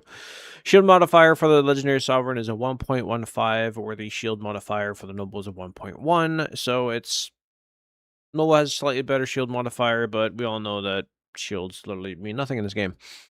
Unless you really spec into it and build for it. The turn rate for both is 8, so that doesn't change. The impulse modifier for the Noble is actually 0.16, which is 0.01 higher than the Legendary Sovereign, which it is at 0.15. The inertia rating, the inertia rating for the Legendary Sovereign is 40, where it is 35 for the Noble. They both use the same warp core. Now, the Legendary Sovereign gets bonus power to weapons and engines at plus 15, where the Noble only gets plus 10 to weapons power and shields. So, the Legendary has another thing that's kind of like a one-up on the Noble. But then again, like I stated before, they both have things that are just great for each other. Oh, versus each other. Like I said, the Legendary Sovereign is a Miracle Worker primary with Pilot secondary, where the Noble is Intel primary with Command secondary. So if you're going the on-con route, which y'all know is what I primarily use, both ships have plenty of on-con procs for you to do your universal build, your universal console clicky builds as much as you want. And it's great. It's super fun for both ships, I can confirm. I would definitely say that the Legendary Sovereign has higher like speed potential because of the fact of that pilot seat. You have access to pilot abilities, one such as Clean Getaway, which gives you a really big boost of speed. So it's a really great, great thing for maneuverability for sure. So the Noble also has better torpedo capability because of the command seating. So you definitely have, like I said, each ship has its strengths, each ship have its weaknesses. Like I've stated many, many times, there's no such thing as a bad ship. You just have to put a build on it that complements it. Now, both ships have great console setups for both isomags and tactical consoles. The Legendary Sovereign has 4 tactical slots with 5 engineering, 2 science, and 1 universal, where the Noble has 4 tactical, 4 engineering, and 3 science. So either way, if you're going tactical console route or isomag route, you are going to be flying good with both, which is awesome. The Noble does come with a built-in cloak, just a standard cloak. Nothing more, nothing less.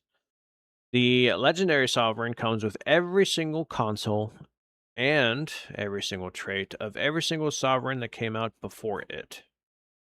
So it has both the Command Sovereign and the Intel Sovereign, which the Intel Sovereign's in the Zen store. The Command was, I think, an event or a giveaway at some point, which is currently in the Muds Market.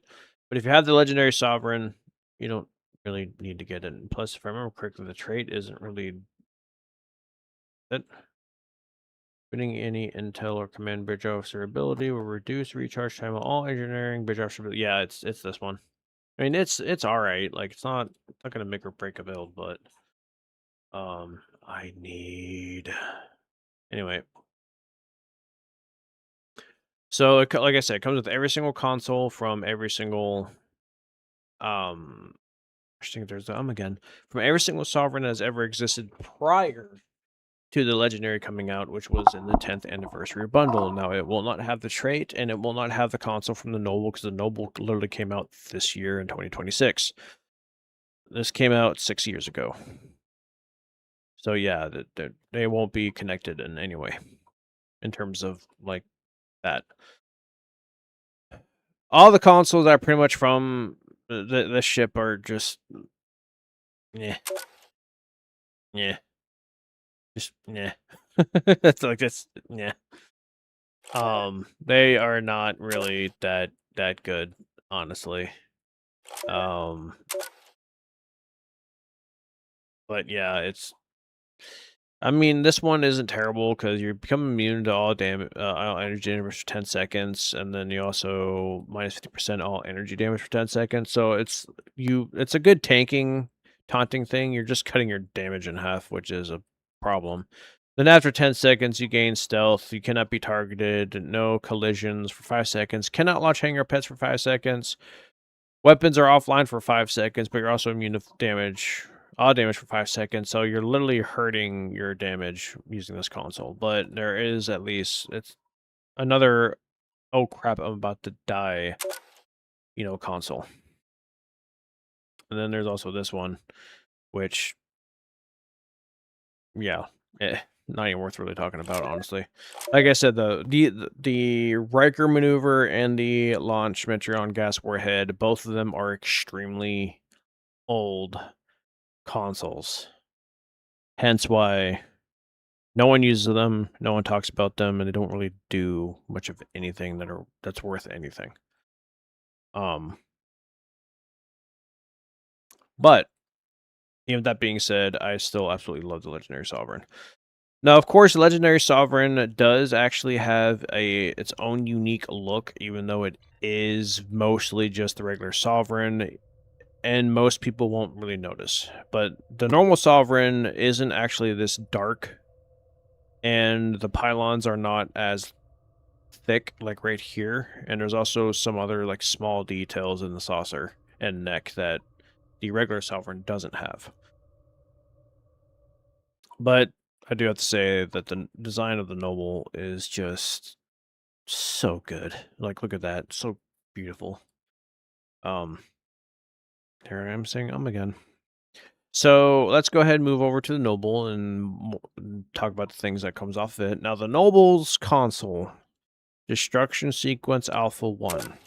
This console Oh, baby, this console is insanely strong.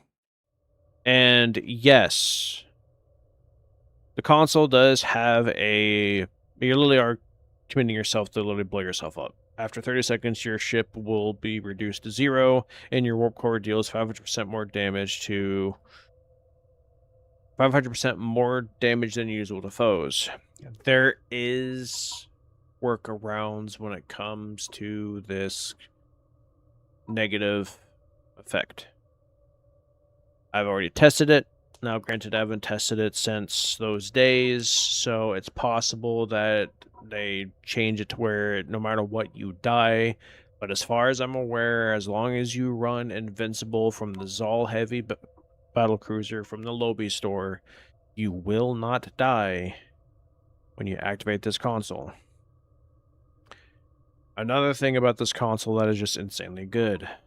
Passively, quantum torpedoes do 60% more damage, and right now, from what I have seen and read, the micro quantum torpedoes from the legendary Akira is currently bugged, and they do stupid damage, but when you combine it with this, it does even more damage because those bad boys are quantums.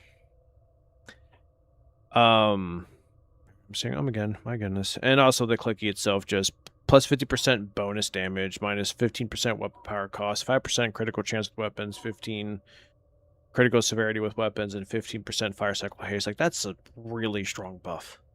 Insanely strong buff. And yes, when you throw on the invincible trait, you can abuse it. But with the new Kelvin timeline trait, the traits and whatnot, and other also consoles, this clicky already became kind of redundant, I guess you could say. So there are other ways to work around when it comes to the negative effect of this one, like the console from the Walker class that basically makes you look like you're dead, but you're not. You won't die from it.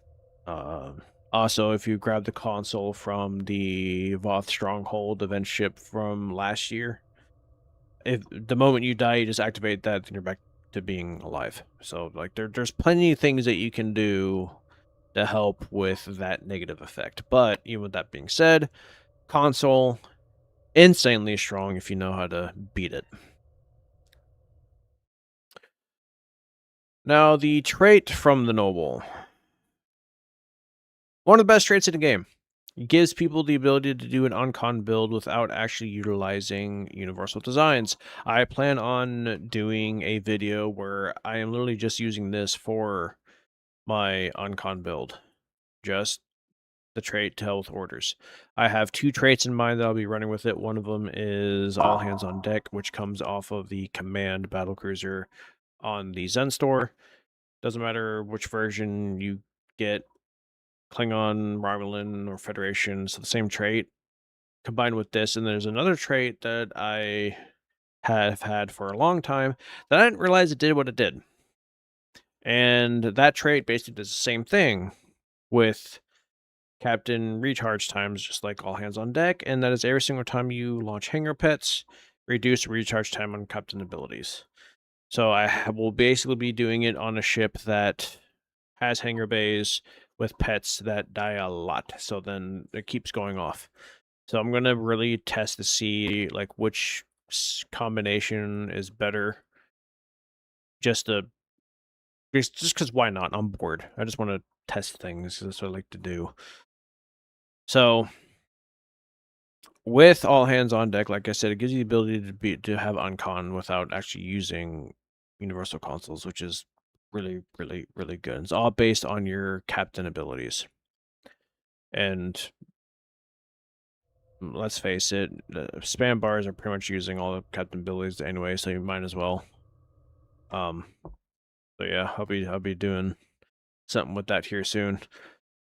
So, in my personal opinion, which one is better? They're both equally as good. I mean, you all know how I work. There's no like they're both insanely strong in their own rights. One has more health and better maneuverability capability, and also better passive power levels. The other one looks absolutely amazing, has a better weapon setup. And if you are a Intel spammer, like a lot of my ships are Intel primary. I mean, if you have 27 to 47, which is this guy right here, then yeah, you're golden. You'd be surprised how much your build is going to change just with this guy alone. So yeah, that Intel Noble has a lot of advantages over the legendary Miracle Worker, but also the legendary Miracle Worker has a lot of advantage over the Noble. So I really can't sit here and say which one is better. I can't. That's a thing. Both great. Both fantastic. I love them both. I fly them both. X2'd them both. Thanks to Hellhound, I was able to finally X2 this thing. There's still a lot of ships that I need to X2 that I plan on doing at some point. But yeah, this thing is a beast. And I plan on doing some parse runs with it here in the future. So yeah, I'm going to really look into doing that. But if y'all found this informative, then awesome. Oh, and the legendary legendary noble. The legendary sovereign also comes with a legendary trait. They're just like all legendary ships do. This one does defeated foes larger than frigates drop pickups that improve shield penetration, plus 10 shield penetration per foe analyzed until map move max 20 foes analyzed. Are you telling me this thing really gives you plus 100 shield penetration?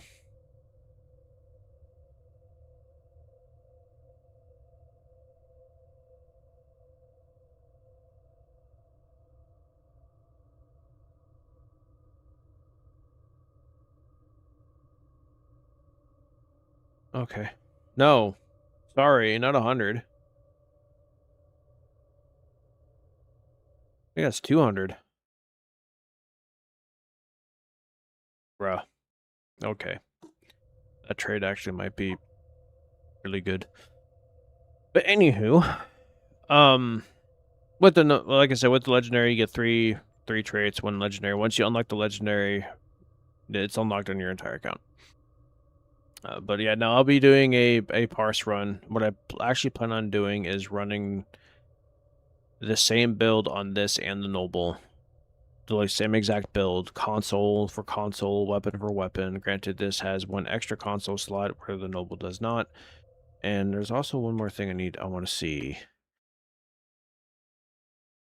The noble has 3 device slots where the legendary has 4. So once it's X2'd, this will have 6 and the noble will have 5. There's also that as well. But yeah, I really can't decide which one's better, honestly. In terms of design, like I said, this has the same nostalgia feel as the Galaxy. But the Noble just looks like a ship that you send if you want everything gone. So there is that. But yeah, if you enjoyed this video and found this video informative, please go ahead and like, comment, and also if you haven't hit that subscribe button yet, go ahead and hit that subscribe button. I'm planning on uploading some more stuff, live streaming more regularly. As a matter of fact, I record this video while live streaming. Because I do that sometimes. I will record a video while live, and I do it here on YouTube. I might start dual streaming on here and Twitch, because one of the viewers came and was like, "You ever gonna stream on Twitch?" So I might start streaming on there again. Maybe. Oh, we'll see. Anyway, thank you so much for watching. God bless. I'll see you all in the next video, and I hope you guys have a wonderful and fantastic day. Bye-bye. Alright, recording stopped.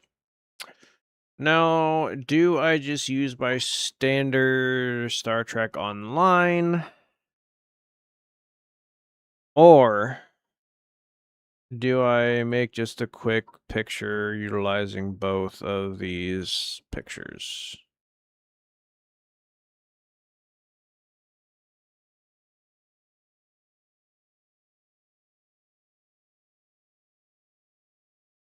Be very hard seeing as how they're in, oh, whatever, let's use this.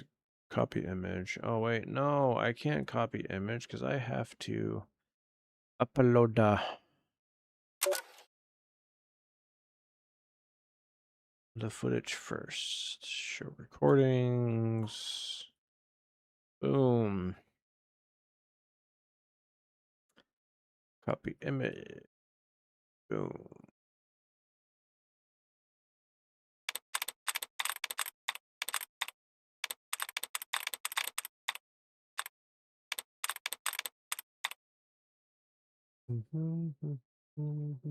It's because I'm lazy.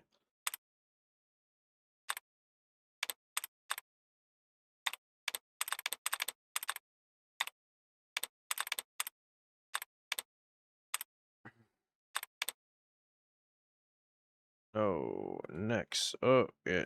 Wait. No, yeah, I did everything correctly. Okay. Publish. Make it public. Publish anyway. There we go. All right. Video is uploading. Oh, boy. So as you guys can see, yeah, I don't do any kind of real editing. I'm not good at it. I just record and just basically make TED Talks. The Noble looks cooler, I agree, in a lot of ways, but nostalgia. There are 2 or 3 ways around it that I know of. One of them, yep, I got around it with the temporal ability trick or by timing the use of it too with the last 20 to 25 seconds. Giving a TFO, leaving the map before, yep. Correct. Correctamundo. But yeah, I did get the Dominion Polaron, and I tried upgrading them and failed miserably. Just so you guys didn't have to. I plan on covering these at some point, because they look awesome. It just stinks that no Omni Beam, which I wish there was. But yeah. No, I absolutely adore this ship. So, question is... Actually, no, not a question. I should, actually.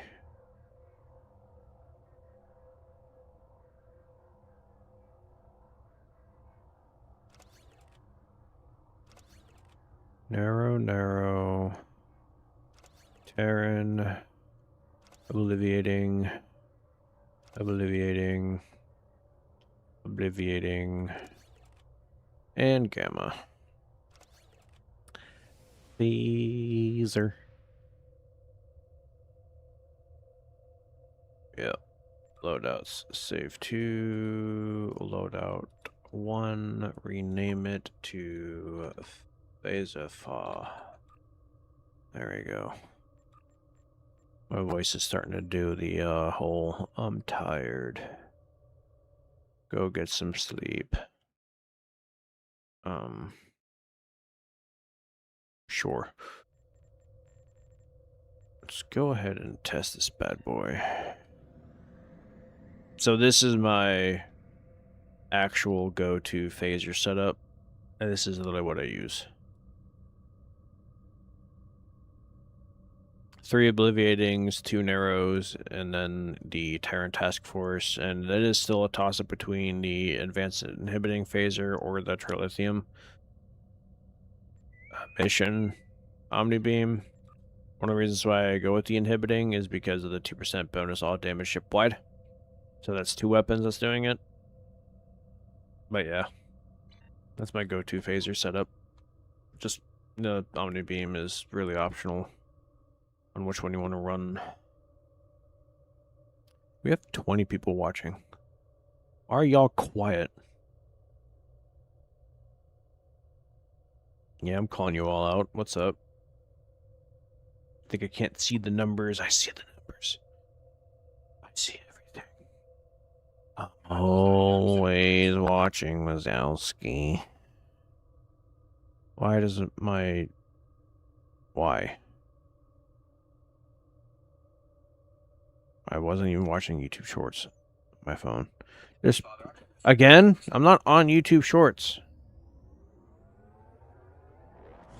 I'm just checking to see if anyone uploaded anything. Just paying attention. Why does it... Oh boy, I can't read.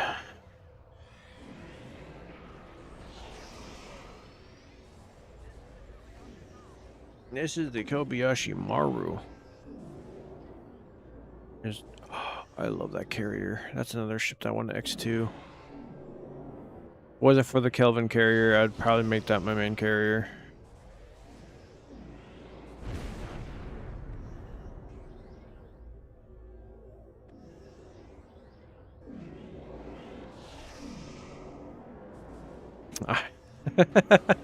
I mean, I definitely activated base maneuvers. Awesome. I am just as broke. I'm negative. Yes.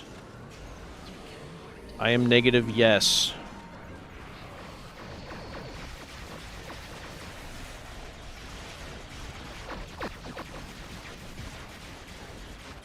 I am negative. Yes. I owe a lot of money.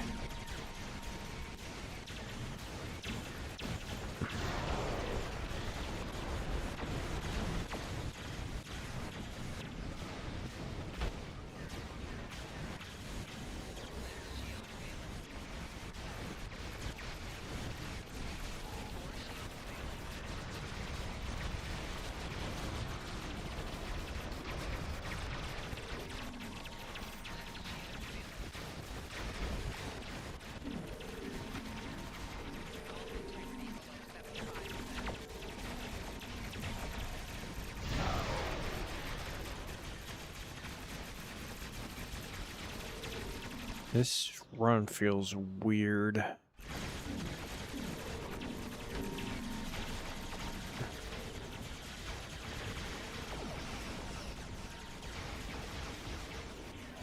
Like, my abilities are not activating like they normally do.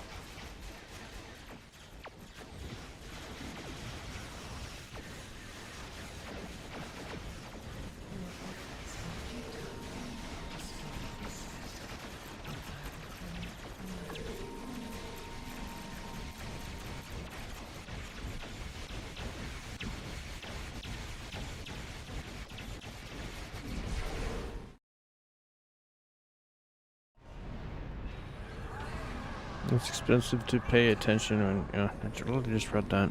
This is not the end.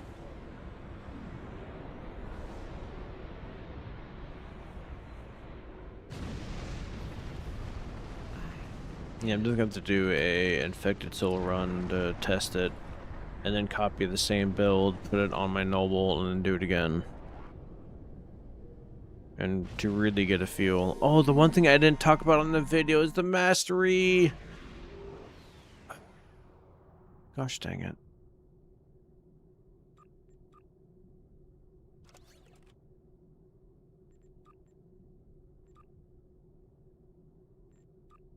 Mastery on the legendary doesn't give any kind of DPS, but it's all survivable, which is good.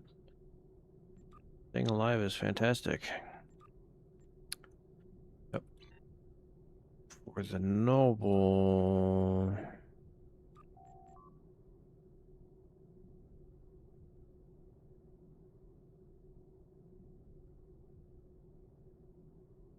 It does give critical severity A. So there is that.